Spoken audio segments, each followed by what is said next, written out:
ஒரு ஊரில் நண்பர்களான இரண்டு இளைஞர்கள் ஒரு நாள் வெளியூருக்கு சென்றார்கள். போகும் வழியில் இரவு நெருங்கிவிட்டதால் குளிரவும் தொடங்கிவிட்டது. இருந்தாலும் இருவரும் பல விஷயங்களைப் பற்றி பேசியபடியே பயம் தெரியாமல் நடந்தார்கள். நேரம் நகர்ந்து கொண்டே போனதி இல் இரவும் வளர்ந்து கும்மிருட்டு ஆனது. சரி, ஏதாவது ஒரு மரத்தில் ஏறி இரவை கழித்து விடலாம் என்று அவர்கள் நினைத்த போதுதான் அந்த பயங்கரம் நிகழ்ந்தது. எதன் மீதோ தடுக்கி எப்படியோ உருண்டு ஆழமான கிணறு ஒன்றில் விழுந்து விட்டார்கள் அவர்கள். இருவருக்கும் நீச்சல் தெரியும் என்பதால், நீரில் மூழ்கவில்லை என்றாலும் மிக ஆழமான பாசி படர்ந்த கிணறு என்பதாலும், இருட்டு என்பதாலும் அவர்களால் வெளியே வர முடியவில்லை.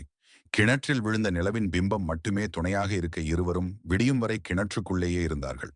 விடிந்தது. வெளிச்சம் பரவ ஆரம்பித்ததும் அவர்களுக்கு இருந்த கொஞ்சம் நம்பிக்கையும் இருண்டு போனது. காரணம், கிணறு அவர்கள் நினைத்ததை விட மிக மிக ஆழமாக இருந்தது. அதைவிட மோசமாக, அதிலிருந்து ஏறி வர எந்த பிடிப்போ படிகளோ எதுவுமே இல்லை.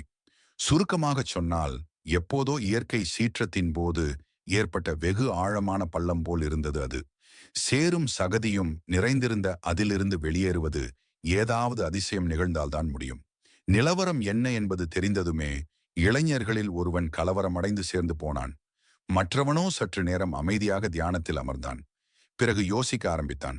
அப்போது கிணற்றின் ஒரு மூலையில் காட்டு மரம் ஒன்றின் கனமான வேர் பரவி இருப்பது அவன் கண்ணில் பட்டது. அதை பார்த்ததும் அவனுக்கு ஒரு யோசனை தோன்றியது. சட்டென்று கிணற்றுக்குள் மூழ்கியவன் அதன் அடியில் இருந்து ஒரு கல்லை எடுத்து வந்தான். அந்த கல்லால் வேரை தட்டி தட்டி சிறு கழி போல் இரு துண்டுகளை வெட்டி எடுத்தான். இந்த வேர்க்குச்களை பிடிமானமாக பயன்படுத்தி மேலே ஏறுவோம். வா என்று மற்றவனை அழைத்தான். ஆனால் அவன் பயந்து நடுங்கி வர மறுத்தான். அவனை சுமந்து கொண்டு வெளியேறுவது முடியாத விஷயம். அதே சமயம் நண்பனை கிணற்றுக்குள்ளேயே விட்டுவிட்டு போகவும் முடியாது. என்ன செய்து? மறுபடியும் யோசித்தான் இளைஞன்.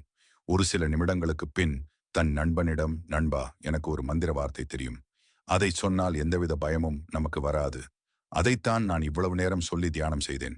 நீயும் சொல், உனக்கும் அச்சம் இருக்காது. சுலபமாக நாம் வெளியேறிவிடலாம் என்றான். அதை கேட்டதுமே இரண்டாவது இளைஞன் முகத்தில் ஒரு மலர்ச்சி வந்தது. அவசர அவசரமாக கேட்டான், என்ன மந்திரம் அது? சொல். இளைஞன் சொன்னான், நமீவையா. நம சிவாய தெரியும். இது என்ன நமீவையா? உனக்கு கிணற்றை விட்டு வெளியேற ஆசை இருக்கிறதா? இல்லையா? இருக்கிறது. அப்படியானால் கேள்வி எதுவும் கேட்காமல் மந்திரத்தை சொல். இரண்டாவது இளைஞன் மந்திரத்தை சொன்னான். அவன் மனதிலும் நம்பிக்கை எட்டி பார்த்தது. அப்புறம் என்ன? இருவரும் சிரமப்பட்டு வெளியில் வந்தார்கள். கொஞ்ச நேர ஓய்வுக்குப் பின் அவர்கள் பயணம் தொடர்ந்தது. வழியில் இரண்டாவது இளைஞன் நண்பனிடம் கேட்டான், எனக்கு தெரியாமல் நீ எப்போது மந்திர தந்திரங்களை கற்றாய்? நீ சொன்ன மந்திர வார்த்தையை சொன்ன போது எனக்குள் ஒருவித ஆற்றல் பொங்கி எழுந்தது. அபூர்வமான இந்த மந்திரத்தைப் போல் இன்னும் ஏதாவது தெரியுமா உனக்கு? அவற்றையும் சொல்லி தருகிறாயா? முதல் இளைஞன் சிரித்தான். நண்பா, என்னை மன்னித்து விடு. எனக்கு மந்திரம் எதுவும் தெரியாது. நான் உனக்கு சொல்லித் தந்தது மந்திர வார்த்தையும் அல்ல. அப்படியானால் என்னை ஏன் ஏமாற்றினாய்? நான் ஏமாற்றவில்லை.